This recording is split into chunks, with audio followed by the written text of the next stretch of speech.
বন্ধুরা, এটা হচ্ছে পারুল থেকে বিক্রমপুরের রাস্তা এবং এখন আমি আছি বিক্রমপুরে। তো নমস্কার বন্ধুরা, আমি এই মুহূর্তে আছি আরামবাগের বিক্রমপুরের কালীতলা এবং সেই কালী মন্দিরে এসে উপস্থিত হয়েছি। আজকে এখানে বাৎসরিক অনুষ্ঠান এবং সেই অনুষ্ঠান উপলক্ষে আজকে এখানে চলে বিশেষ মেলা এবং রঞ্জিত রায়ের যে দিঘি, সেই দিঘিও আজ থেকে মেলা শুরু হয়ে যায়। তো আপনাদেরকে দেখাবো কীরকম সুন্দর সাজিয়েছে লাইটিংস, এবং এর পাশেই রয়েছে বিক্রমপুরের যে রঞ্জিত রায়ের যে বিশালক্ষী মন্দির, মা দুর্গা বিশালক্ষীর মন্দির, সেটাও রয়েছে। আমি একটু দেখাই আপনাদেরকে। এবং এখানে আজকে বাৎসরিক অনুষ্ঠান, কীভাবে রব সেজেছে সমস্ত কিছু দেখাবো, সঙ্গে থাকুন এই ভিডিওটাতে। এই হচ্ছে বিশালক্ষী মায়ের মন্দির, তারই রাস্তা। আমি এইটা নিয়ে একটি ভিডিও অলরেডি দিয়েছিলাম আগে। আজকে রাত্রেবেলা ভিডিও করছি, এর আগে কিন্তু দিনের বেলা ভিডিও দেওয়া আছে। তো এই মন্দির সম্পর্কে সমস্ত কাহিনী আমি কিন্তু জানিয়েছিলাম। তো এই হচ্ছে বিশালক্ষী মায়ের মন্দির ঢোকার গেট। এই স্থানে জমিদার রাজা রঞ্জিত রায় মাকে তন্ত্র মন্ত্রে সাধনরত ছিলেন। এই জায়গাতেই সাধনা করতেন। সামনে এটা আটচালা আর পেছনে মন্দির। স্বয়ং ভগবতী দুর্গারূপী বিশালক্ষী মাতা ঠাকুরানীর রাজা রঞ্জিত রায়ের কন্যারূপে জন্মগ্রহণের কাহিনী আজ নানাবিধ নথি ও বিভিন্ন প্রবন্ধতে যুগ যুগান্তর ধরে উল্লিখিত রয়েছে, যেখানে দুর্গা মা স্বয়ং এই অঞ্চলে কন্যারূপে জন্মগ্রহণ করেছিলেন। বিশালক্ষী মন্দিরের দিনের বেলা যে ভিডিও দিয়েছি আমি, সেই ভিডিওতে আপনারা চাইবে অনুকূলে দেখে নিতে পারেন। আজ বারুণী মেলার সময় আবারও এলাম একবার মাকে দেখতে। আজকে বিক্রমপুরের শ্মশান কালী পূজার বাৎসরিক পূজা এবং সেই দিনকেই আমি এখানে উপস্থিত ছিলাম, যে ভিডিও আমি আপনাদেরকে সরাসরি তুলে ধরছি। মন্দিরটিতে খুব সুন্দরভাবে টেরাকোটার কাজ করা রয়েছে চারদিকে, এবং ভেতরে রয়েছে মায়ের বিগ্রহ। তো এই মন্দিরটাকে আপনারা যদি খুব ভালোভাবে দেখতে চান, আমার যে দিনের বেলার ভিডিও দিয়েছি সেই ভিডিও কিন্তু আপনারা স্পষ্টই ভালো করে দেখতে পাবেন। তো মন্দির দর্শন করে এখন চলে যাচ্ছি এবং এরপরে যাব বিক্রমপুরের যে কালী মন্দির, ওই যে পাশেই ওই যে লাইটিং জ্বলছে ওইখানটা, ওটা এখানেই বিক্রমপুর শ্মশান এবং তার পাশেই রয়েছে জাগ্রত মা বিক্রমপুরের সেই কালী মন্দির। তো এই দিকটা চারদিকটা লাইটিং এখান থেকে শুরু হলো এবং গোটা চারদিকটা কিন্তু লাইট দিয়ে এখন আজকে যেহেতু বাৎসরিক অনুষ্ঠান, ওইদিকে সানাই বাজছে। তো যাব এবং আপনাদেরকে মন্দিরটা ঘুরে দেখাবো এবং তারপরে দিঘির মেলাতেও যাব, দেখাবো। তো দেখুন, এই হচ্ছে গেট, প্রথম গেট লাইটিং সাজিয়েছে। এরকমভাবেই আরও কয়েকটি লাইটিং চারপাশে করেছে। তো এরপরে আমরা আস্তে আস্তে, এটা হচ্ছে সেই শ্মশানটা, এখানে চুল্লি আছে এবং মরা পড়ানোর জায়গা, এবং তার পাশেই রয়েছে মায়ের মন্দির। এই দেখুন, মেলার মতো বসেছে, কিছু দোকানদানি আছে, এখানেও মেলা বসেছে। ওইখানে দিঘির মেলাও হয়েছে, বিক্রমপুর কালীতলা। আজকে আমবারুনির দিনে এখানে মেলা বসে। প্রতি বছরই বাৎসরিক পূজায় এই রকমই ধুমধাম করে পুজো উৎসব পালন করা হয়। এই বছরও তার অন্যথা হয়নি। দেখতে পাচ্ছেন প্রচুর মানুষের ভিড়, বহু শয়ে শয়ে মানুষ এসেছেন এখানে কিন্তু ঠাকুরের পূজা দেওয়ার জন্য। এবং পূজার যা লাইন দেখলাম তা রীতিমতো অবাক করার মতো। আমি যখন গিয়েছিলাম সে সময় যদিও একটু কম লাইন ছিল, এরপরে আমি দিঘির মেলা থেকে যখন ফিরছিলাম তখন কিন্তু লাইন একদম মানে যথেষ্টই একটা বিশাল লাইন, এবং রাস্তা জুড়ে প্রচুর রাস্তা জ্যাম হয়ে গিয়েছিল। সেই ভিডিও আমি নেইনি আর। তো বন্ধুরা, এই হচ্ছে মূল মন্দিরের প্রবেশপথ।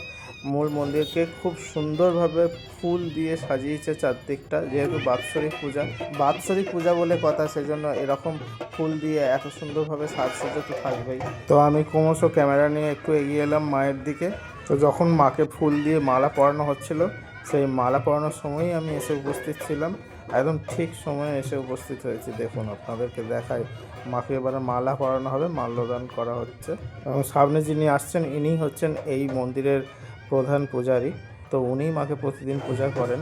তো বন্ধুরা, এই ঠাকুর এত বেশি কেন জাগ্রত, এই নিয়ে কিন্তু আমি অলরেডি ভিডিও দিয়েছি এর আগে বিক্রমপুর কালী মন্দিরকে নিয়ে, যেটা আমি দিনবেলাবেলায় এসেছিলাম। তো সেই ভিডিও আপনারা চাইলে মনে করলে দেখে নিতে পারেন, যেখানে কোন কোন দিনে এখানে ঠাকুরের ওষুধও দেওয়া হয়, মানে এখানে বহু মানুষের রোগ সেরে যায়, ঠিক আছে। তো সেই নিয়ে ভিডিও দিয়েছি। তো কোন কোন দিনে ঠাকুরের ওষুধ দেওয়া হয় সব কিছুই কিন্তু আমি ওই ভিডিওতে বলে রেখেছি, চাই মনে করলে আপনারা ওই ভিডিওটা দেখে নিতে পারেন। আর চৈত্র মাসে এই আমবারণের সময়টাতেই এখানে এই বাৎসরিক পূজা অনুষ্ঠিত হয় প্রত্যেক বছর, এবং এই সময়তেই রঞ্জিত রায়ের সেই বিশাল দিঘি, যে দিঘিকে ঘিরে কাহানি আছে, সেই দিঘিরও চারপাশে মেলা বসে, দিঘির মেলা, আমবারুনির মেলা। তো বন্ধুরা, এই জায়গায় আসতে গেলে আপনারা কিভাবে আসবেন জানিয়ে রাখি। এই জায়গায় আসতে গেলে আপনাকে নামতে হবে আরামবাগের পারুল বাস স্ট্যান্ডে নেমে আপনারা সহজেই বলবেন যে বিক্রমপুর কালীতলা যাব, কোনো টোটোওয়ালাকে বলবেন, ওরা সহজেই কিন্তু আপনাকে এই জায়গায় এনে পৌঁছে দেবে। তো ঠাকুরের মালা পরানো হয়ে গেছে এবং এরপরে আমি এর পাশেই থাকা যে আরেকটি ভৈরবের মন্দির আছে সেইখানে যাব। তো চলুন আপনাদেরকে দেখাই সেই ভৈরবের মন্দির। ব্যাকগ্রাউন্ডে যে বাজনার বাজছে বুঝতেই পারছেন কত ধুমধাম করে হয়, এবং সবাই মোমবাতি ধূপ দেখাচ্ছে এখানে আশেপাশে। তো এইটা হচ্ছে হাঁড়িকাঠ, এই হাঁড়িকাঠেই বলি হয় এবং সেই বলির কাছেই রয়েছে সেই মোমবাতি এবং ধূপ দেওয়ার জায়গা, একদম গেট গোড়াতেই আর কি, সম্মুখে। তো আমি এবার আপনাদেরকে ভৈরবের যে মন্দির সেখানে নিয়ে যাব। তার আগে এই জায়গাটা একটু দেখিয়ে দিই। এখানেই হচ্ছিল পুজো দেওয়ার কাজ, মানে এখান থেকেই আপনারা পুজো সংগ্রহ করে আপনারা পুজো দিতে পারবেন। আর এই হচ্ছে মন্দির, মন্দিরের বাইরেটা কত ভিড় দেখুন, কত লাইন দেখুন, এই যে লাইন দেখছেন কত লাইন, এই লাইন আরও লাইনটা লম্বা হয়ে গিয়েছিল একদম অনেকটাই, ঠিক আছে। মানে যত রাত গড়িয়েছে তত লাইন কিন্তু বেড়েছে, যত রাত গড়িয়েছে তত লাইন বেড়েছে। এবং আমি আপনাদেরকে এবারে নিয়ে যাব এর পাশেই যে ভুবনেশ্বরের মন্দির রয়েছে এবং কাল ভৈরবের মন্দির রয়েছে, সেই ভুবনেশ্বরের মন্দিরে নিয়ে যাব। তো আসুন বন্ধুরা, আর এই হচ্ছে জমিদার রঞ্জিত রায়ের কন্যা মা দুর্গারূপে এসেছিলেন, সেই কাহিনী অবলম্বনে এই চিত্রটা তুলে ধরেছে।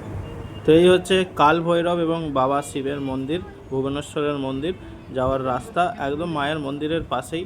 এবং এখানেও কিন্তু লাইট দিয়ে চারদিকটা খুব সুন্দরভাবে সাজিয়েছে, যে চিত্র আমি আপনাদের সামনে তুলে ধরছি, খুব সুন্দরভাবে সাজিয়েছে। এবং এই মেন গেটের ভেতর দিয়ে ঢুকে এলাম এবং এর পাশেই দেখা যায় একটি যজ্ঞের জায়গা এবং এখানে একটি যে ঘোড়াগুলো হয় সেই ঘোড়া, এবং পাশেই রয়েছে এই বাবা ভুবনেশ্বরের মন্দির এবং তার অপোজিটই রয়েছে নন্দী, মানে ষাঁড়, শিবের বাহন।